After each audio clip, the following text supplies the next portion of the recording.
नमस्कार मैत्रिणींनो, श्री स्वामी समर्थ. आजच्या नवीन भागात नवीन रांगोळ्यांसोबत पुन्हा एकदा तुमचं सर्वांचं मनापासून स्वागत आहे. तर आजच्या भागातही आपण देवघरासमोर, तुळशीसमोर काढण्यासाठीच्या रांगोळ्या बघतो आहोत.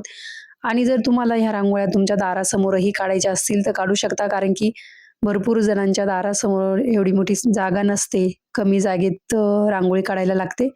तर त्यांच्यासाठीही या रांगोळ्या छानच आहे, कारण की एकदम आपल्या हाताच्या आकाराच्या एवढ्याच रांगोळ्या आहेत. तर तुम्ही दारासमोरही काढू शकतात. पण मी स्पेशली या रांगोळ्या देवघरासमोर आणि तुळशीसमोर काढण्यासाठी बनवल्या आहेत. पण तुम्हाला जर आवडल्या जर दारासमोर काढायला तर नक्की काढा.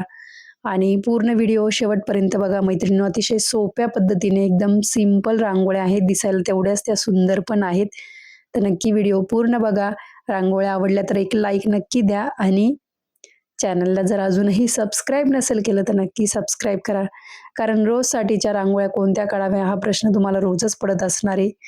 तर हा प्रश्न आपल्या चॅनलवर येऊन थांबतो आणि त्या प्रश्नाचं उत्तर मिळतं, कारण की एकदम सोप्या पद्धतीनेच कमी वेळात होणाऱ्या रांगोळ्या दाखवल्या जातात रोज. आणि काही काही नवीन टिप्स आणि ट्रिक्सही तुम्हाला सांगितल्या जातात आपल्या चॅनलवर. नक्की सबस्क्राईब करा. सबस्क्राईब केल्यानंतर बेल आयकॉन प्रेस करायला आणि ऑल नावाच्या ऑप्शनवर क्लिक करायला विसरू नका. त्यामुळेच तुमच्यापर्यंत माझ्या व्हिडिओचं नोटिफिकेशन येईल. तर नक्की ही प्रोसेस फॉलो करा. तर पुढची रांगोळी आपली 3 ते 3 टिपक्यांची आहे. मोस्टली टिपक्यांच्याच रांगोळ्या आहे आजच्या व्हिडिओमध्ये आणि 1-2 अशा फिंगर रांगोळ्या आहेत. पण सोप्या आहे मैत्रिणींनो. तुम्ही व्हिडिओ पूर्ण बघितल्यानंतर नक्कीच कळेल.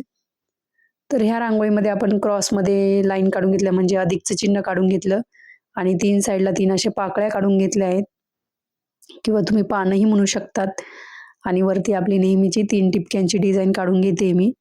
आणि यामध्ये आपण केशरी आणि हळदी कलर म्हणजे पिवळ्या कलरचं कॉम्बिनेशन वापरलंय, प्लस पिस्ता कलरचा एक टिपका ठेवलाय. तर तुम्हाला जर दुसरं कलर कॉम्बिनेशन वापरायचं असेल तर वापरू शकता, काहीच हरकत नाही. बऱ्याच मैत्रिणींच्या भरपूर अशा रिक्वेस्ट होत्या, त्यांचे व्हिडिओ पण मी बनवलेले आहे. तर तुमच्या पण काही रिक्वेस्ट असतील तर तुम्ही मला कमेंट करून नक्की सांगा. मी ते सॉल्व्ह करण्याचा प्रयत्न करेल. छोट्याशा व्हिडिओमधून मी तुमच्यापर्यंत आणण्याचा प्रयत्न करेल. आणि एका ताईंची पण एक रिक्वेस्ट आहे, माझ्या लक्षात आहे ती. त्यांचं म्हणणं आहे की 2 म्हणजे दाराच्या दोन्ही साईडला रांगोळी काढायची असेल तर तो व्हिडिओ बनवा. तर त्या ताई जर ही रांगोळीचा व्हिडिओ आजचा बघत असाल तर त्यांच्यासाठी सांगणं आहे, आपण जी एक सिंगल रांगोळी काढतो छोटीशी, तीच तुम्ही दोन्ही साईडला काढू शकतात. कारण की दोन्ही साईडला आपल्याला सेमच रांगोळी काढायला लागणार आहे. जसं की आपण गोपद्म वगैरे काढतो, लक्ष्मीची पावलं काढतो दोन्ही साईडला दरवाजाचे, सेमच लागणार आहे. त्यामुळे तुम्ही यातली एक रांगोळी कुठलीही सिलेक्ट करा आणि दाराच्या दोन्ही बाजूला काढा आणि आतमध्ये एखादं शुभचिन्ह काढायचं. आणि जर नसेल जमत तुम्हाला तर मी ते पण ट्राय करेल, दाराच्या दोन्ही साईडला कुठल्या प्रकारच्या रांगोळ्या काढायच्या ते नक्की मी व्हिडिओ बनवून आणेल तुमच्यासमोर. तर पुढची रांगोळी 3 ते 2 टिपक्यांची आहे मैत्रिणींनो आणि षटकोन काढून घेतला आहे. यामध्ये आपण केशरी आणि पिस्ता कलर, व्हाईट कलरचं कॉम्बिनेशन वापरलं आहे. अगदी 1-1, 2-2 मिनिटाच्या आत होणाऱ्या रांगोळ्या आहे मैत्रिणींनो, नक्की ट्राय करा.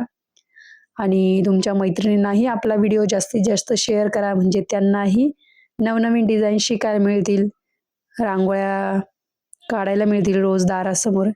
आणि ज्या मैत्रिणींना रांगोळीची आवड आहे त्या मैत्रिणींना तर आवर्जून हे व्हिडिओ शेअर केले पाहिजे तुम्ही.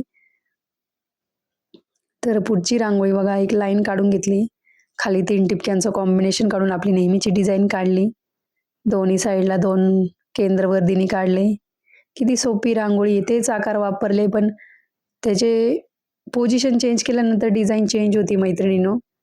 तर तुम्ही तुमचं डोकं वापरून तुम्ही ह्या डिझाईन्स तयार करू शकतात. आणि तुम्ही जर अजूनही दारासमोर रांगोळी काढत नसाल मैत्रिणींनो, तर नक्की रांगोळी काढा. रांगोळी काढण्याचे खूप फायदे आहेत. पहिला फायदा तर आपलं मन प्रसन्न राहतं आणि जेव्हाही आपलं मन प्रसन्न राहील, तर आपण आपलं पुढचं काम करायला एकदम आनंदी मनाने म्हणजे पुढचं काम करण्यासाठी तयार होतो. तर नक्की तुम्ही रांगोळी काढत राहा. आणि ज्या मैत्रिणी रांगोळी काढत नसाल त्यांनाही रांगोळी काढायला भाग पाडा. काय 10 मिनिटाचं काम आहे रांगोळी काढणे, 10 ते 15 मिनिटाचं. जास्त काही वेळ लागत नाही. वाटलंच तर तुम्ही तुमचे कामं आवरून घ्यायचे थोडंसं, म्हणजे 8च्या आत व्हायला पाहिजे रांगोळी काढणं. पुढची रांगोळी आपली 4 ते 4 ठिपक्यांची आहे. युनिक रांगोळी एकदम ही, म्हणजे आपण कधी काढलेली नाही आधी.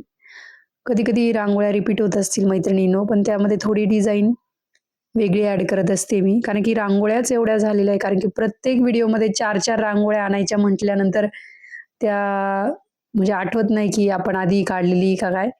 पण माझा नेहमी असाच प्रयत्न असतो की नवीनच रांगोळ्या तुमच्यासमोर आणाव्या आणि तुम्हीही बघितलेलं असणार आहे काहीतरी प्रत्येक व्हिडिओमध्ये नवीनच आणते मी रांगोळीचा प्रकार आणि तुमच्या आवडीनुसार व्हिडिओ बनवत असते.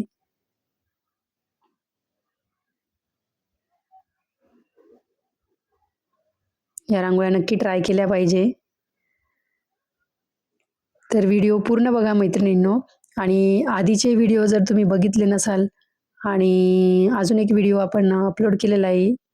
ज्यांना रांगोळी जमत नाही त्यांच्यासाठी एकदम बेसिकपासून मी रांगोळीचा व्हिडिओ बनवलेला आहे. तर नक्की बघा, वेळात वेळ काढून बघा आणि रोजही तुम्हाला माझ्या रांगोळ्यांमधून काहीतरी शिकायला मिळावं, हा त्यामागचा हेतू असतो. त्यामुळे जेव्हा तुम्ही काही कमेंट्स करता रांगोळीबद्दल, तर मी लगेच ते शॉर्ट व्हिडिओमध्ये तुमच्यापर्यंत आणत असते. कारण की तुम्हालाही पटकन रांगोळ्या जमाव्या आणि आपली परंपरा ही अशीच जपली गेली पाहिजे, असं मला वाटतं. त्यामुळेच मी तुमच्यासमोर अशा रांगोळ्या आणत असते, जेणेकरून तुम्हाला त्या जमतील. पुढची रांगोळी पण एकदम सुंदर आहे. तर मैत्रिणींनो, व्हिडिओ शेवटपर्यंत बघा आणि येणारे व्हिडिओ पण बघा. अशा छान-छान रांगोळ्या तुमच्यासमोर आणणार आहे मी. चला तर भेटूया उद्याच्या भागात अशाच झटपट होणाऱ्या सोप्या सुंदर रांगोळ्यांसोबत. तोपर्यंत रांगोळीची प्रॅक्टिस करा, दारासमोर रोज रांगोळी काढा आणि रोज नवीन रांगोळी शिका. धन्यवाद. Bye bye.